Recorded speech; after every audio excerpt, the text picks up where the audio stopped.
Fletch. How you doing, man? It's good. How are you? I'm good. I had a good week. Yeah. I had a really good week. You look good. I feel You look ripped. easy, Tiger. Well, it's interesting you say that. Yeah. We're going to talk about nutrition today. Today is nutrition day. I'm obviously on my ripping Tell me diet. about that shirt real quick. What about it? Oh, my brother gave me this. I wore it specifically because it's a brewery.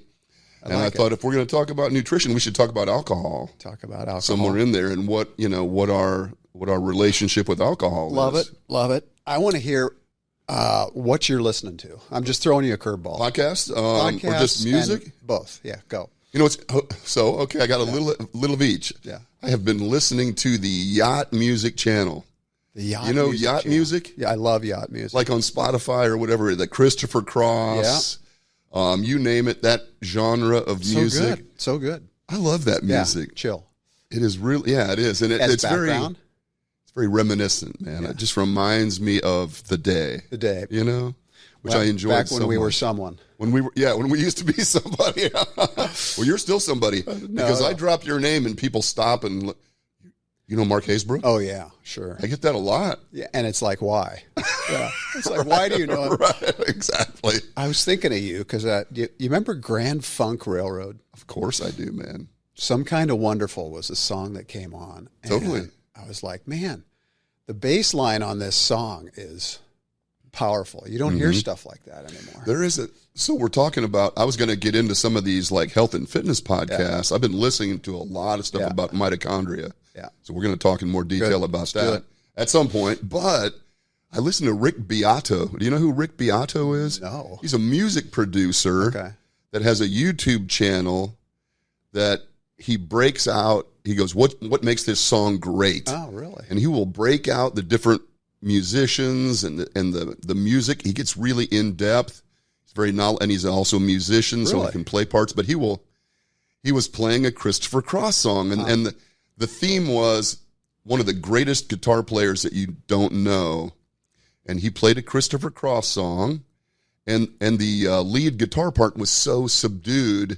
The way that the song was mixed, you couldn't hear it. Yeah. And he's like, oh, there it is. And he's got, oh, there it is. And so then he's able to break the tracks out and separate the lead guitar. And then you can hear it like, oh, my God, Christopher Cross was a great guitarist. Didn't know that. I didn't either. Did not. It was put amazing. that in the show notes. Yeah, you should check that out. What's the guy's name? Rick Beato. Rick Beato. Yeah, he has a great YouTube channel. You know, it's funny you say that because there's sometimes I'll hear a song like, you remember Canned Heat? Love Candy, man. Up to the Country? Yeah. I mean, you don't hear songs, rock and roll, that have flute. Yeah, no, you don't. I mean, you try. I wonder if anybody listening to this would say, well, there's other songs like Undone by... who was Ian Anderson used to play the flute? Yeah. Jethro Tull. Jethro Tull, yeah. That's from our generation, Bob too. Daisley would call in and say, Jethro Tull. Jethro Tull. And then he'd always drop the Tower of Power reference. Oh, that's hilarious. Anyway, we're here to man. nutrition. Well, let's talk about nutrition. I was just thinking about that. From the I'm assuming you've never had any nutrition classes. No. Your MBA didn't have nutrition classes. It did not. Nor did anything that I've ever done. Yeah. So we are not dietitians, nutritionists. We are talking purely from the standpoint of this is what I've done, and these were abject failures, and this worked, and so let's make sure we understand people are in this that. boat because they try and they figure, well, I'll read this article or that article, and then it's sort of just so much trial and error. Yeah. And I think the bottom line is there isn't one prescription that works. I think that is a true statement. I think. I would agree with that. Yeah. I would totally agree with that. Your comment about, trial and error and listening to what the current state of affairs is, the food pyramid, we are all captives of the food pyramid, which apparently is a lot of BS. Back in the day, in the 80s, I had two roommates, my buddy Mick and my buddy Scott. We were living together in Columbus, Ohio. We were powerlifting. We were trying to get big. We were those young guys that wanted to be big, right? Yeah. And in that time period, fat was the enemy. You didn't want to eat fat. We ate protein, we ate carbohydrates, no fat. And Entenmann's, do you remember Entenmann's, pastry company? Totally, yeah. Uh-huh. This may be how you got up to 245 pounds, man. But Entenmann's came out with fat-free pastries, like these breakfast pastries, strudels, coffee cakes and stuff. So we would go to Kroger, which is the grocery store in Columbus, Ohio, every Saturday, and we'd each buy 3 or 4 Entenmann's pastries, like the big family-sized ones. And we would each eat 3 or 4 of them on a Saturday watching TV, thinking, we are really following a strict program here. Yeah, exactly. You know, it's probably 1,000 grams of sugar. Yeah. You know, maybe more. Easily. But we were convinced that we were doing the right thing. Fat-free. Fat-free. Fat-free. Yeah. And I think everybody falls into that. In the trap, yeah. And I think, yes, this weird cycle of diet, you know, everybody is kind of, I don't know if right now it's keto, but for a long time it's been keto, it's been low carb, it's been carnivore. These are kind of the buzzy terms right now. Well, and sugar. And sugar is obviously the enemy. Understanding, you know, I guess I never appreciated how much sugar is in virtually everything. Yes. And my favorite food of all time, of course, and I've mentioned it before, Red Box Captain Crunch.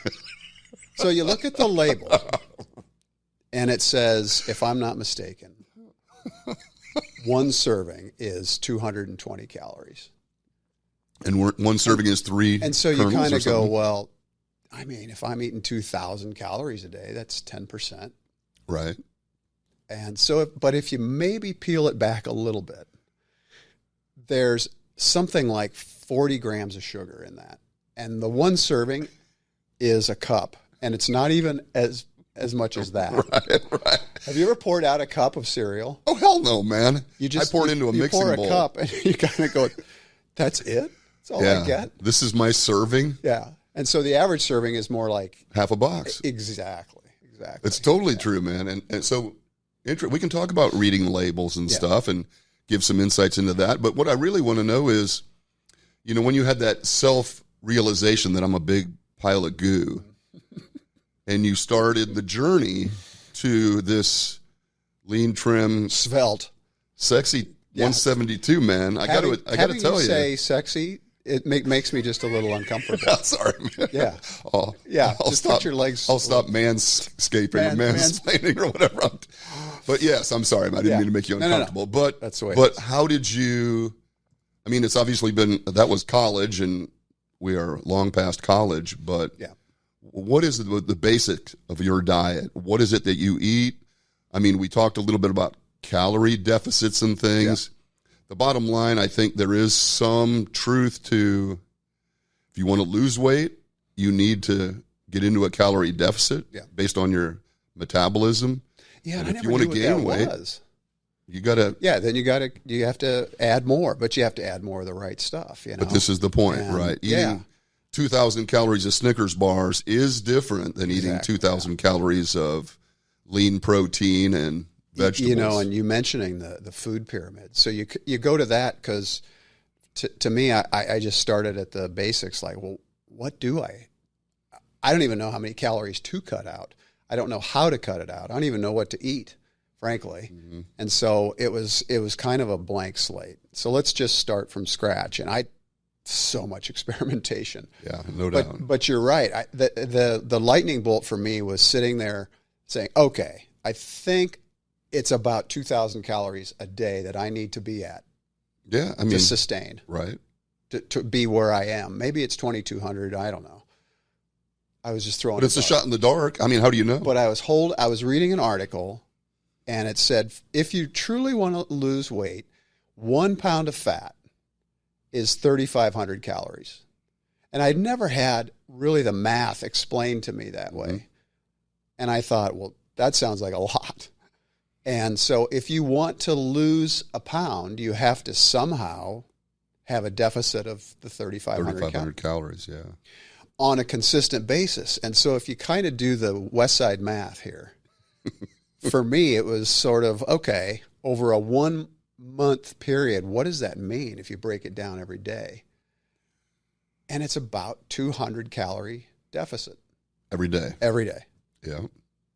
And you think, well, is that a lot or not a lot? And I was holding a Snickers bar at the time, which was 280 calories. Well, you were holding the wrapper, actually. The wrapper. I wasn't eating it. Yeah. Right. And I thought, man. And that's 200 calories? Yeah, it was like 280 calories. Give or take 200. And mostly all sugar. Right. And I thought, okay, that's it. I'm starting right now. I'm going to eliminate a Snickers bar every day from my just diet. Forget one thing like that. Mm-hmm. And then I started looking around at this stuff that has 200 calories. And I think if I remember right, it's something like 12 Pringles. I wouldn't be surprised, man. Which you and I eat the tube. You don't eat 12 Pringles. Yeah. I've never stopped. I've never stopped. At 12 Pringles. So how do you, 12 Pringles. But it's not a huge amount of food. It's not a huge amount of food. The point you're trying, you just eliminate you do that? Yeah. Something. Whether you burn more, I just viewed it, for me, it's like, I've just got to probably cut back. Yeah. And then what do you supplement? What stuff? And I was eating the wrong carbs. Wonder Bread. So I was like, well, bread's good for you, because in the food group it says. Yeah, bread, man. Bread, you got to have it's bread. Right up there by the top. Let's have the right stuff. And then started to read more about, you brought up protein and just how much protein you need and how good it is for you. Yeah. It fills you up. Yeah. Gives you energy. Yeah. And if you eat protein in the morning. Totally. Yeah. So this is what does your diet look like today? What would your diet today consist of? What's it look like? Give a little timing. What's it going to be today? It's roughly 1,800 to 2,000 calories a day. Okay, but now you know what that means. But I know what it means, and of the right stuff. So lots of protein, just lots of natural. Like what kind of proteins stuff. do you like? Well, like this morning.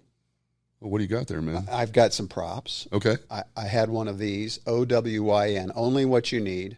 Oh. I've never seen it before. It's 32 grams. Did you get that at Costco? At plant. No, I got this at Hy-Vee. Okay.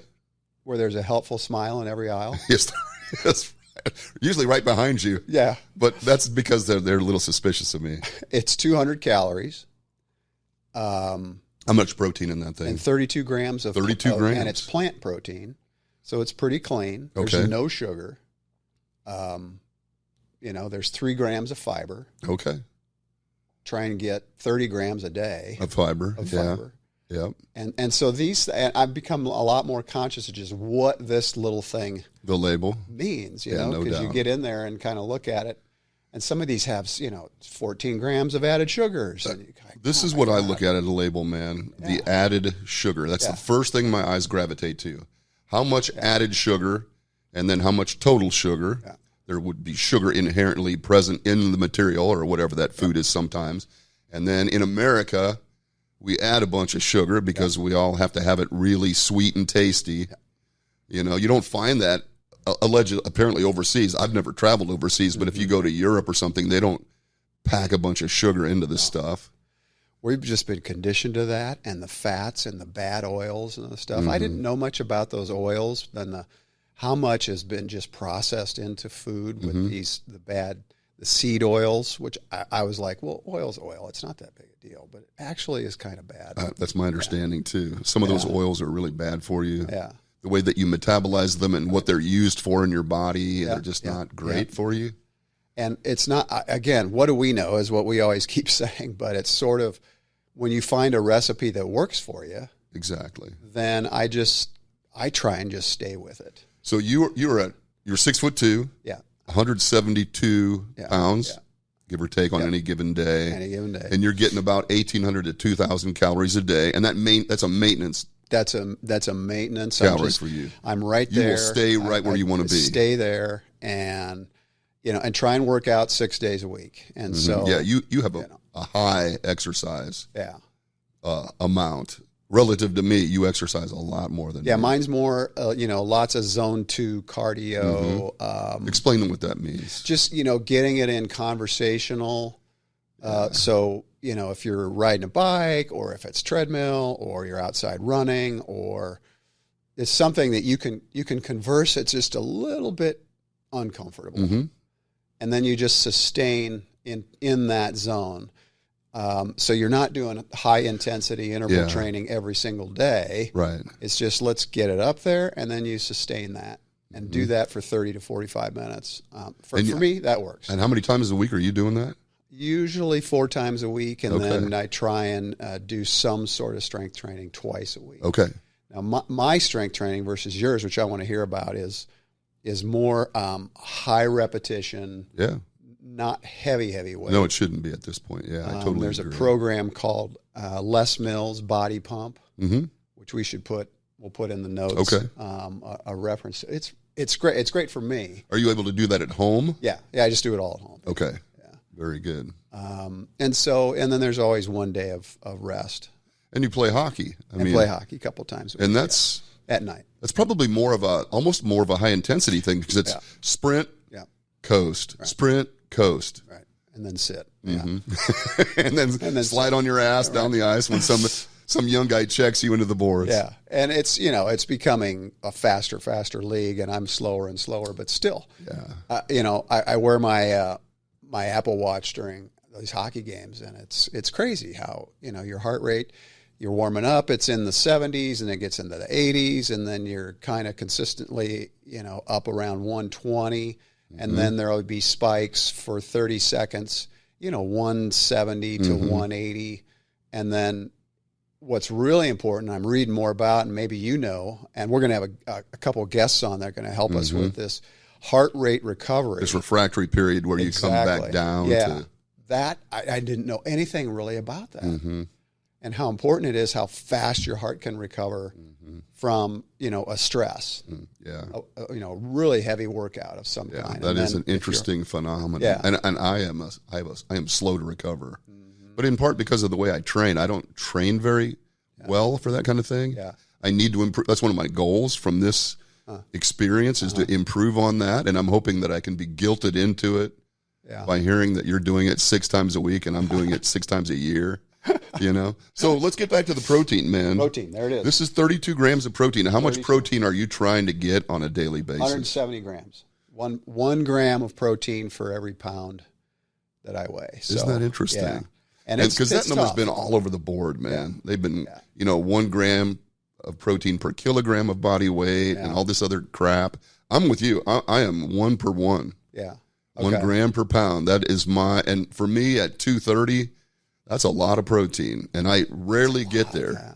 But I realized I wasn't getting probably half of that, and I was, more atrophy. I was losing more muscle. I was getting a little, my what do you call it? Like subcutaneous fat was getting pretty bad, and so I'm trying consciously to ramp up my protein. Now, when do you take your protein? Is it morning? Is it all day? I used to be I'll call it intermittent faster. Yeah. When I was a big blob, like 3 or 4 years ago, I did intermittent fasting. I did that 16 hours without eating and an 8-hour eating window. And I gradually, compressed that to about a 5 or 6 hour eating window and trying to eat good food. Like we've just mentioned, trying to eliminate the shit out of the cupboard, the processed stuff, heavily processed stuff. And I lost about 25 pounds. It worked really well for me. I'm not doing that now. What period of time? I was eating after 12 o'clock, and I would be done eating by about 6 or 7. Okay. So in that noon to 7 range was when I would eat my calories. Yeah. And it was usually 2 meals and a little bit of snacking. And I think that is just a calorie deficit program, basically. I used to just eat. I would start feeding the minute I woke up, and I would be brushing the Cheeto dust off my chest when I crawled into bed. So I had like a 12-hour feeding window before. That didn't seem to work well for me. Yeah. I'm not doing that now, so I have not had any calories yet. I'm drinking coffee, and I'm drinking salt water. I'm sure my cardiologist would. This is Elementi. That's they have come out with canned versions. It's usually just an electrolyte packet, minerals that you add to water. Okay. Well, they've come out with these cans now. My wife has every month they send us a box because we both drink the salt water. Okay. Andrew Huberman told me to drink salt water. He's good, isn't he? He's an interesting cat. So I drink salt water in the morning. I'm sure my cardiologist is listening and freaking out because I'm not sure that's what cardiologists want. Magnesium in here too. It's got magnesium, potassium, sodium. I think it's a pretty good. Yep. Huberman likes it, so I like it for the time being. I know not everybody loves Huberman. What an influencer, right? Yes, man. So protein and salt, coffee. Protein and salt. When I get home, I'll probably drink a protein drink, just like you, maybe 30 to 40 grams of liquid protein. My wife and one of my sons and I are leaving town today for a couple of days, and so something we could talk about, but eating on the road is an incredible challenge. So hard. So what are your natural sources what do you like protein-wise, otherwise? If you're not drinking your protein. Chicken. I love chicken. Big chicken eater? Yeah, big chicken Can eater. I say that? Sorry, man. Yes, chicken. Grilled chicken and salmon. Salmon is awesome. Love salmon. Yeah, that's kind a good of it. one. I mean, I like steak now and then, but I just gravitate to those two. It's easier. Mm-hmm. There's so many things you can do. And are you buying like hormone-free organic chicken at $12 a pound? Try to, yeah. I mean, I didn't think. Again, I'd stand there in the eggs and the chicken aisle and just kind of go, "Come on, chicken is chicken, and eggs are eggs." And then you go down that whole rabbit hole of like, wait a sec. They're injecting these things and they're doing this and they're doing that. And I think I'd rather just have the closest thing to natural as I can get. I would agree. Yeah. It is incredibly expensive. It is crazy expensive. Eat that way. God, it's crazy. It's unfortunately expensive because I think more people would do it. But I've had I was going to say misfortune, maybe good fortune, but I've been in a lot of like egg facilities as part of my professional life. And you look at hens in cages laying eggs, and it is disgusting. Really? It's disgusting. We'll take a field trip sometime, and I'll see if we can get you in to see it. But they put 12 hens in a cage, no bigger than just the dimensions of this chair, and they peck at each other. They eat each other. I mean, the stress that they're under. If you're a believer in like the effects of stress, which I am, those eggs cannot be good because those hens are just. It is horrible conditions. They're angry hens. They're angry hens. Can you blame them? Eggs. And you're eating angry. That's exactly what you're eating. Wow. Eggs full of cortisol. So I pay. Yeah. I was at Hy-Vee yesterday, and the meat guy, Mike, because I know all the butchers, right? He was stocking the eggs, and I reached for the pasture-raised eggs, which are $5.99 a dozen. And I reached over the 99-cent a dozen eggs, and he's like, boss, what are you doing? And I was like, I've seen these hens, and they are not happy, and I've eaten my 99-cent eggs, believe me, and I eat a lot of eggs, but I pay for eggs.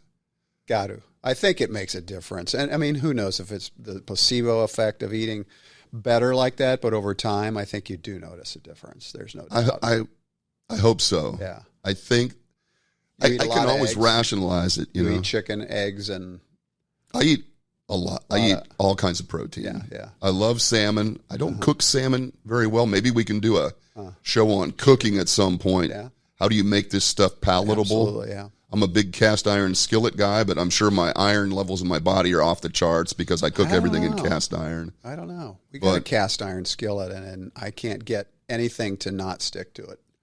I don't know what I'm doing wrong.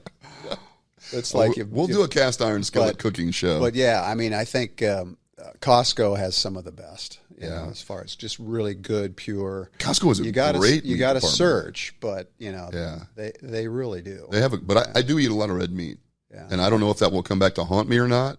There's a lot of controversy about saturated fat and red meat. My cardiologist doesn't like that either. My cardiologist really doesn't like anything about my lifestyle. Wonder why that is. Because he's a runner. He's a 140-pound runner, and I'm a 230-pound non-runner or whatever. And I think that bothers him to some degree. But I love beef. We eat a lot of chicken. We eat some fish. I should eat more fish. I would, if I go out to a restaurant, a sit-down restaurant, I typically, try to order fish if they have something that's actually good. Something close to that. And then try they to set stay away the from basket of rolls down in front of you, and you're like, right. Yeah. Can I have more butter? No doubt. Yeah. So that's a tough one, but I do consume liquid proteins. Yeah. Again, I'm looking at that label for added sugar because a lot of them have a ton of sugar in them. Yep. Do not get those. Like muscle milk. I used to drink a ton of muscle milk, and I started reading the label and just going, wait a minute. Whoa, yeah, I know, man. Some of them are really misleading. Yeah. That's why it tastes like chocolate milk. Yeah, it's delicious. It really is. Yeah. Anything that's delicious, you need to question. Yeah. So what do you eat each day? Do you monitor calories? I should, because I'm not losing weight. Yeah. And I would like to lose weight, and I'm not tracking calories, and that's the reason I'm not losing weight. But I mean, at our age, as you get older, the maintenance calories really seem to shift, and you've probably noticed that because you're still lifting heavy weights. My approach to lifting hasn't changed. The weights have changed significantly, but my approach to lifting hasn't changed. And how's that tie to your nutrition then? That's an interesting question. If I am lifting, relatively speaking, what are heavy weights, if I make it to the gym 3 times a week, that's a pretty good week for me. My work schedule is really challenging. So if I get into the gym 3 times a week and I'm lifting, relatively speaking, heavy weights, so I'm doing 3 to 5 repetitions, that's kind of a strength protocol. If you're lifting, 8 to 12, 15 repetitions, that tends to be more for hypertrophy, just muscle development. I've always leaned toward the strength thing, but it gives me a big appetite.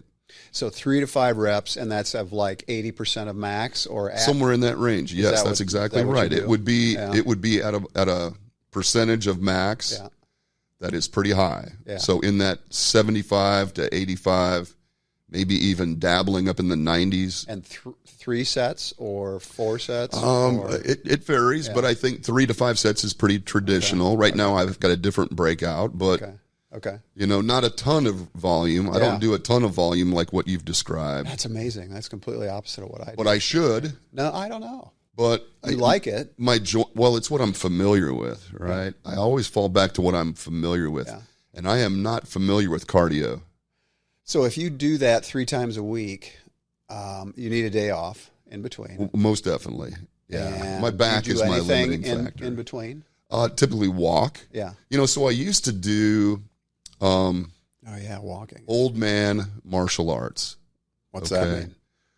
When I was a young guy, I did martial arts. Kickboxing. I was never a martial artist. I didn't know that. Martial art implies, some Zen kind of. I was never that guy. I would go to the gym. We would kickbox, spar, and that was it. We'd run. 2 miles was a big run for us, 3 miles, something like that.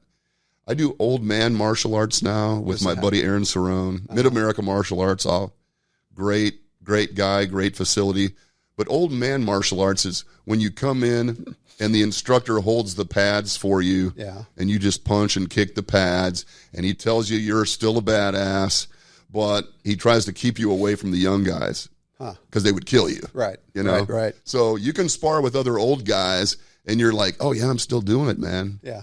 I still got it. But then if a young guy walks in, they always kind of snicker, So that's old man martial arts. It's fun, and it's good for you. 2 minutes on. It's kind of a hit program almost. 2 minutes on. Yeah. 1 minute rest, 2 minutes on, 1 minute rest. You might go through 6-8 rounds of that. And it's the closest thing that I've done to the high intensity workout. Okay, so you'll do that. And the walking, I'm glad you mentioned that because I had always discounted just any kind of walking. Well, I think walking's for fools, but I do it. But when you think, I started to add it up, and I don't know how accurate the 10,000 steps thing is.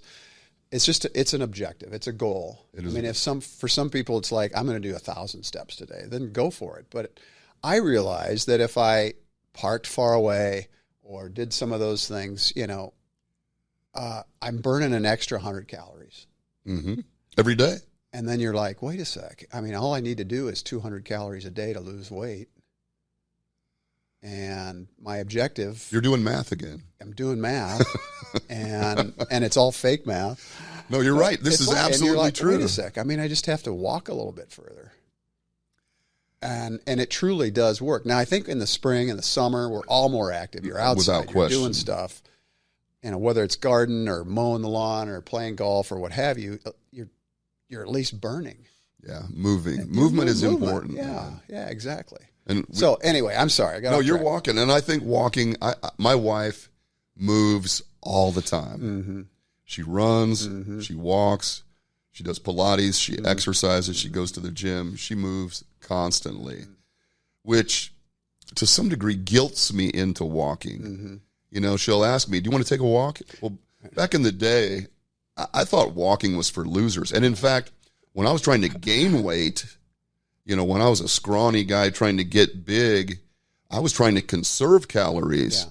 I mean, we'll talk sometime about gaining weight. Yeah. It's the same principle in reverse, right? That is, yeah. If you have a maintenance level, a metabolic level of calorie burning, and you lower it even by a few hundred, you know, calories a day, you're going to lose weight. Add some activity, you know, park further away and walk rather than circling around for 30 minutes to get that first parking space like I see so many people doing. Yep.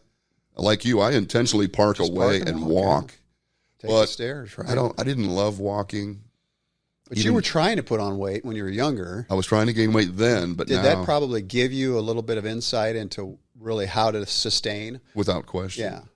It's so The interesting. appreciation for putting weight on. Yeah, gaining weight. If I was a pretty scrawny guy, and I was trying to gain weight, and it was always difficult. I hear people all the time saying, I'm trying to gain weight, young guys trying to gain weight. Yeah. To some degree, that is a maturity thing, I think, but you're a calorie burning machine, you know. But when I was lifting weights with intent and trying to gain weight, I was eating 8,000 calories a day. Good Lord. You know, and I ate all the time. Yeah. You know, I'd eat a 12. And did you care what you ate? It was just like, I'm just Oh, going yeah, I ate it. Okay. Well, before I understood anything about nutrition, I ate everything I could get my hands on. Like I hit for the cycle at Wendy's one time. I ate a single, a double, a triple, and the ladies made me a quadruple. And I ate all of them in one sitting at Wendy's. That's beyond disgusting. I mean, It was...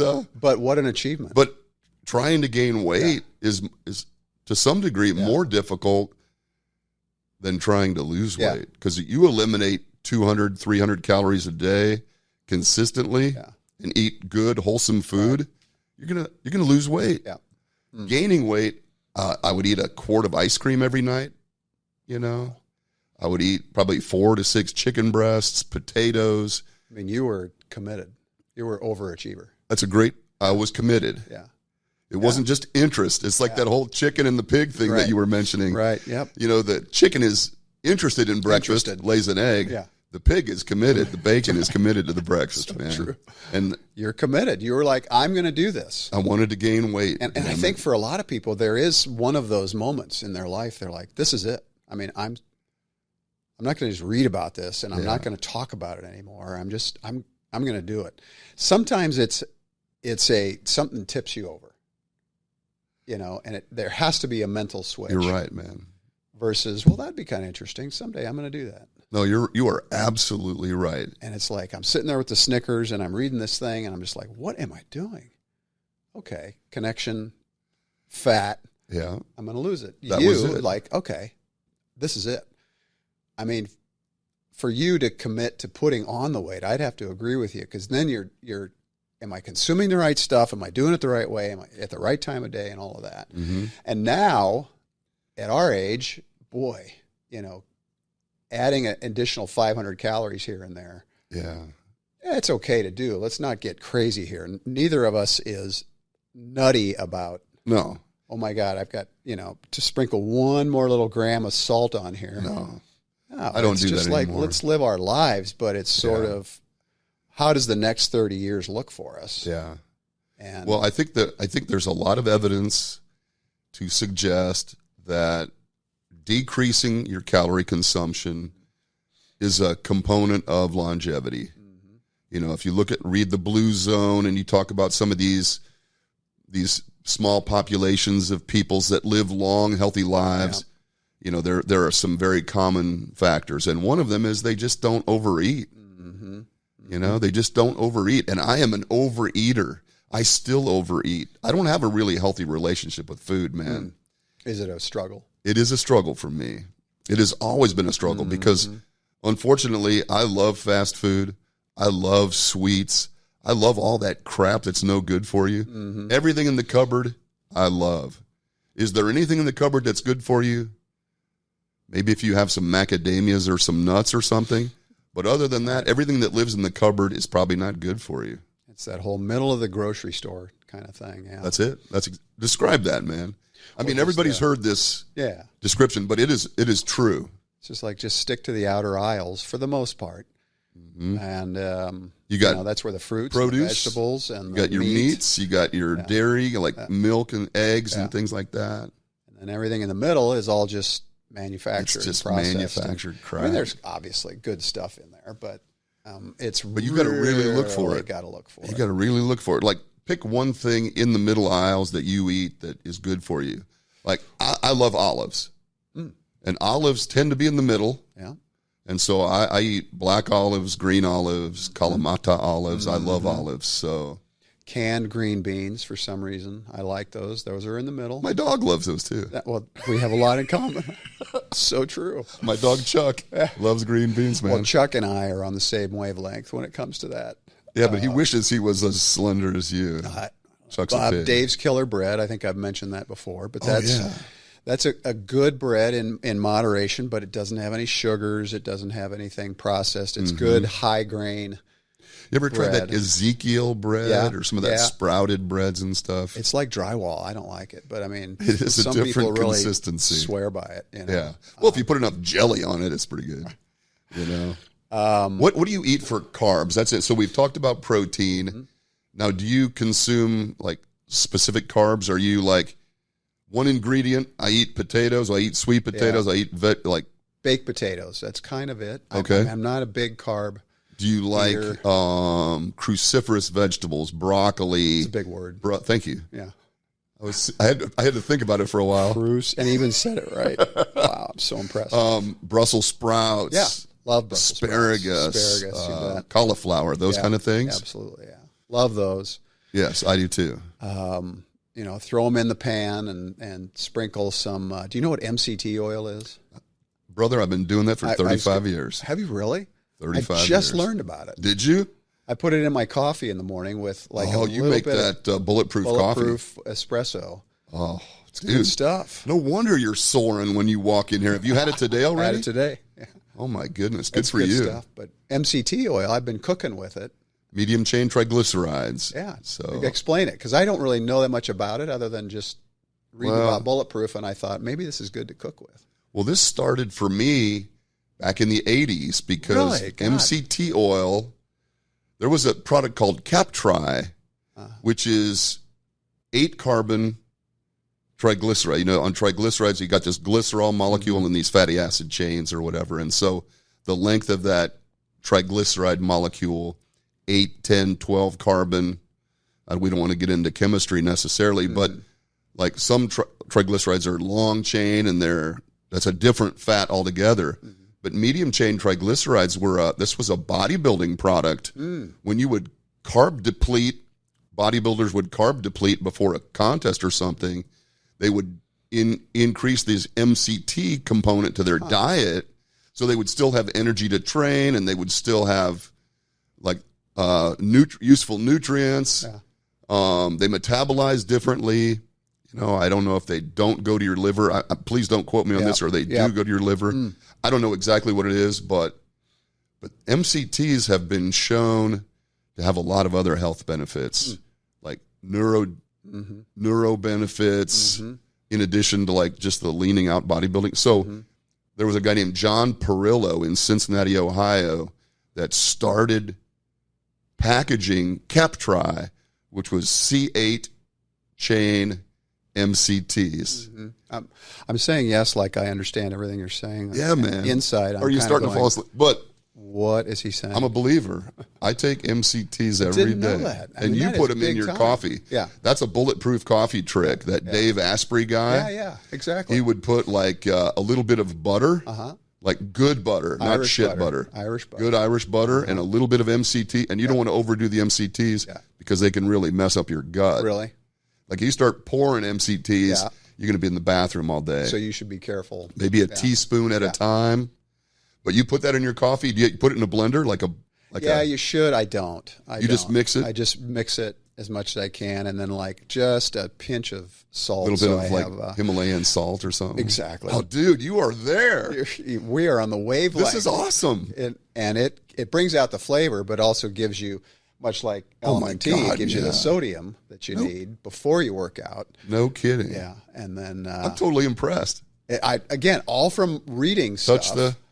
Touch the shrubbery. Touch the shrubbery, man. That's every time we say something like touch the shrubbery. We're on the same wavelength. I totally agree. And that bulletproof coffee gets you going, and it is.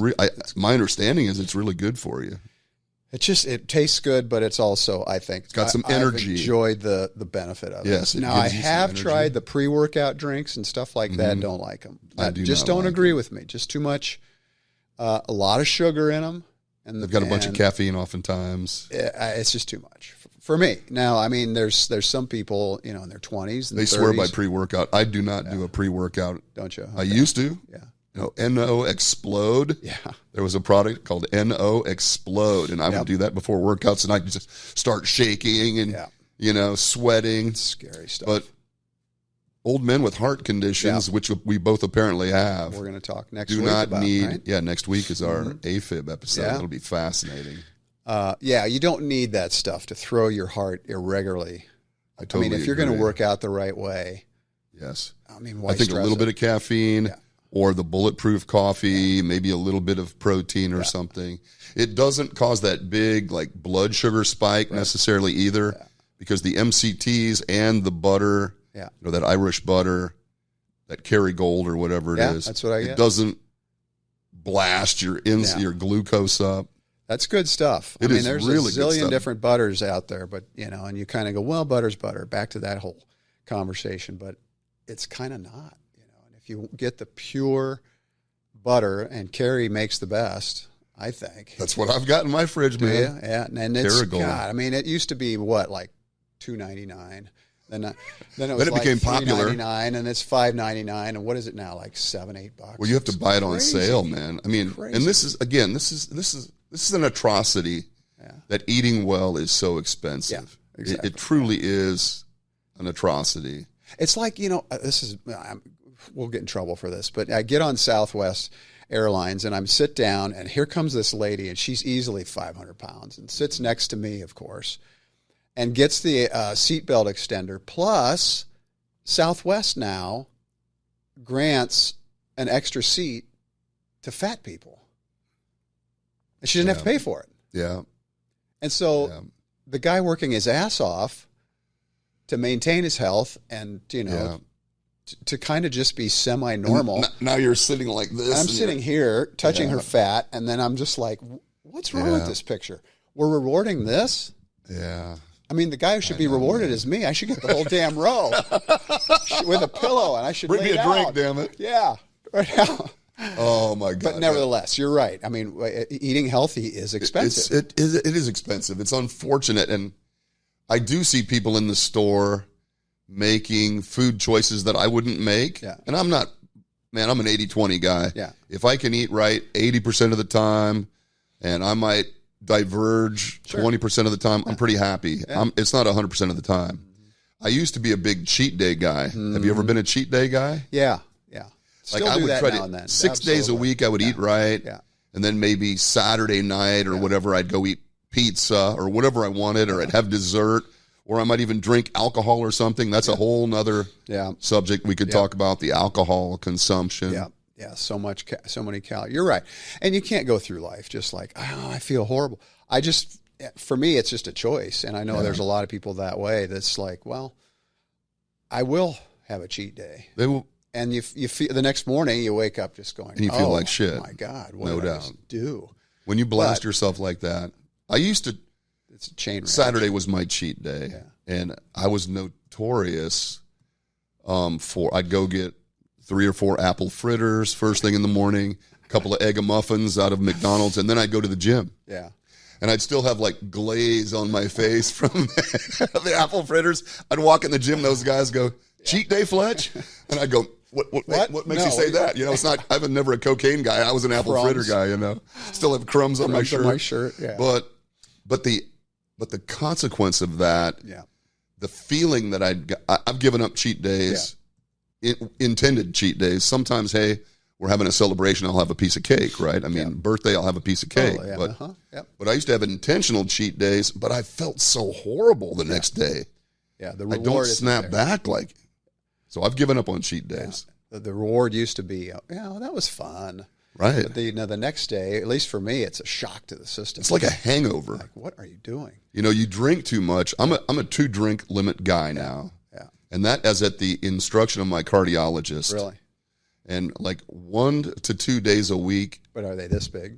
It depends on what. I'm a theme guy too. I'm a theme drinker, Are we at the Mexican restaurant? I'm having give me that 96-ounce margarita, Right. Because there's fruit in those. That's right. So, yeah.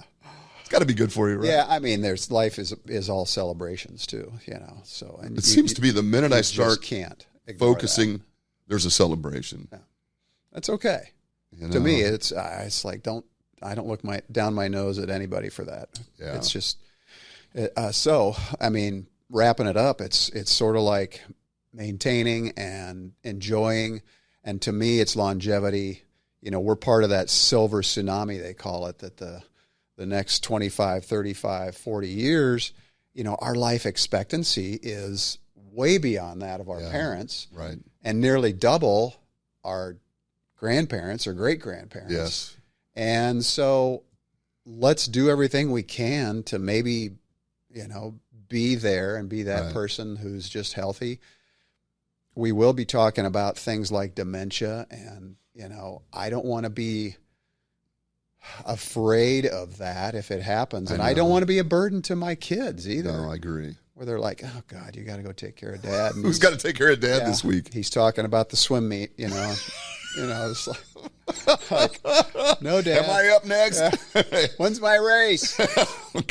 So, I mean, but are there things that you can be doing with your diet and your exercise? Without question. That stiff arm dementia and stiff arm things like that, to where you just enjoy. Yeah. And so, 65 is maybe the new 45, which 45 is the new 25. And totally agree, man. So that's where we are. I think so. So let's summarize a little bit. Yeah. Don't eat a bunch of crap. Don't eat a bunch of crap.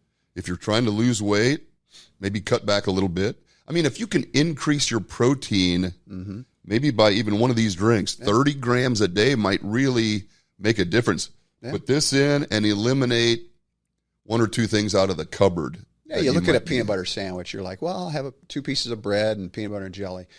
That's probably 500 calories. Yeah. Give or take, however you make it. Yeah. But the stuff that goes into that versus what goes into this, if you just swap those out, you're there. Totally agree. I mean, it's kind of simple. And if you check that label, if you are capable of checking the labels, look at that added sugar, look at that total sugar. Yeah, exactly. Yeah. If you can even read into the ingredients, if it says sugar anywhere in the first few words in those ingredients, man, it may not be the best choice. Those are pretty simple things to do. Natural flavoring, when they say, natural flavoring, you don't know what that is. Yeah, no doubt. But, it's like 100 to 200 calories a day. And if you want to, again, it's all about longevity and enjoying. It's not sacrifice and killing yourself. It's just, you don't want it to be miserable. Enjoy. Right. And not be that guy. Like, I went to breakfast with a buddy a couple of weeks ago. And I said, how you doing? How you been? Well, I got this hip. Let me tell you about the hip problem I got. 20 minutes later, I was just, poke my eyes out with a fork, just like, really? Okay. You don't want to be that, do you? Don't be that. I don't want to be that either. Let's not be that. Anyway. I want to be as joyful as possible in this last chapter of life, whatever it is. It's a great way to put it. It's a great way to put it. It's always a pleasure, man. I love the stories too. They're fun. And I'm having this vision of you when you are old and feeble and demented. Am I up next? Next. Where's Cal Bance? Cal, am I?